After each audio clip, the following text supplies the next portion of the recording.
Now, a lecture will be given by Abdullah Al Jubran from Standard 8 on looking forward to a brighter tomorrow. Thank you.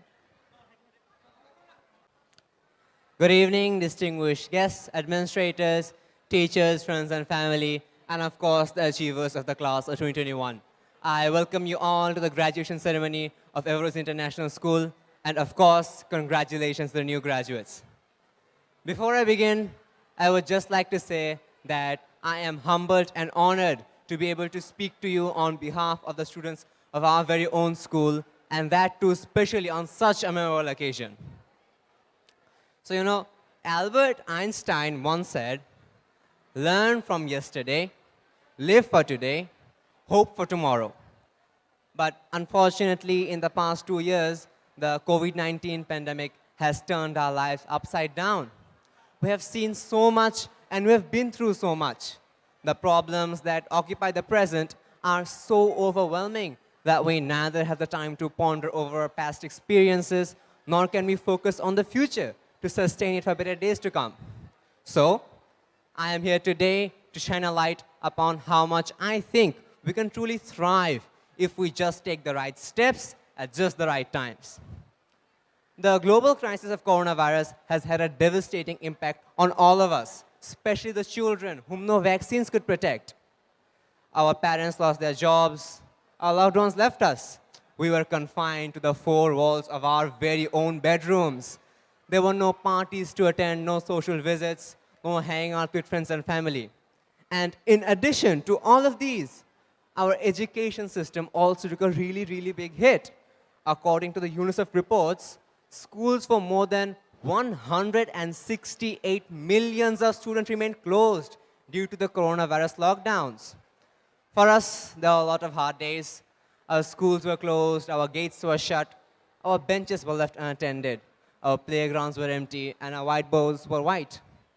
We spent the entirety of our days just staring into computer screens, trying to figure out distance learning and online class assignments.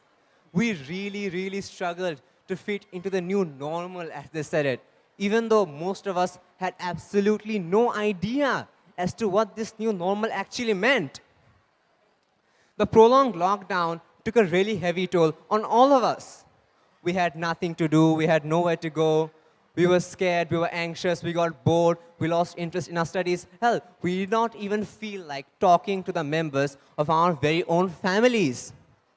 And as a result, we became depressed. We wanted to run away from all of our problems. And in an attempt to do so, we tried to distract our minds by playing video game for long, long hours, and we tried to appease our anxieties by eating lots of foods.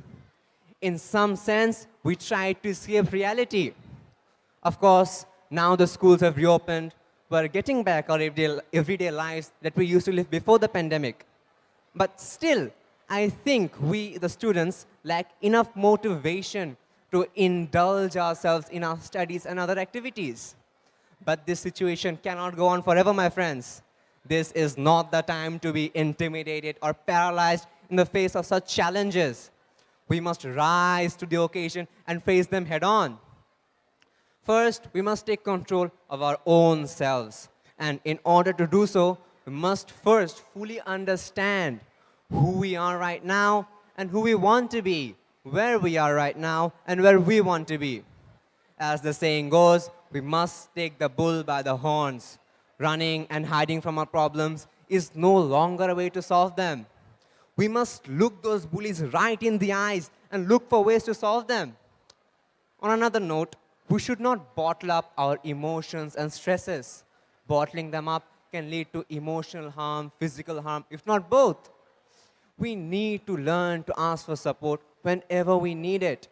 There are so many accessible sources of support all around us.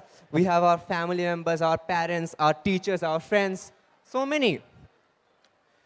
We should try to keep ourselves busy every day learning new things. We should try to spend more time on creative things on the daily basis. I mean, come on. We can't just sit around doing nothing. Instead of being a couch potato, go do something that will make you happy and productive. I mean, anything. Go cook with your mom. Go for a run. Go for a walk. Go swimming. Go cycling. Play some cricket. Play some football. Or the least, just redecorate your room. It will most definitely make you more happier and more productive than you are right now. Some of us aren't very quick learners, but that's okay. We should not be afraid of learning slowly. Rather, we should actually be afraid of not learning at all. And we should try to motivate ourselves to study more. I admit, it's not that easy. I mean, come on. We have just spent 2 years, if not more, in self-isolation, away from such rigorous study schedules and in-person classes. But we must not lose hope. Learning from education and learning from experience are both as equally important as the other. We should also remember that we can learn from our mistakes. We shouldn't be afraid to make mistakes. Making mistakes only goes to show that we are actually trying. We can try to plan our days ahead of time and work according to those plans. This will make our days so much more productive. You have no clue at all. And when we set goals for big, big things, big, big achievements, we do not need to set out for massive chunks of it right off the bat. We can go for smaller bits over a longer period of time. In the end, the result will be the same. The massive goal that we had at the beginning is achieved either way. But in this process will be so much easier on you. You have no clue. You know, our teachers, they can do many, many great things. They can teach us, they can educate us, they can inspire us, they can motivate us. But even the best teacher in the best of worlds cannot feed you what you need to learn. That is in your hands, my friend. It is your responsibility.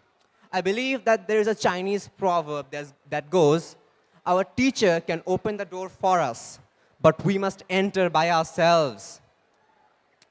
We should also try to practice empathy, which is to try to understand and share other people's feelings.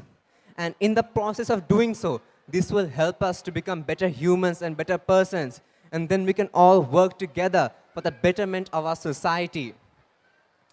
We should try to create our own definitions of success and work for it.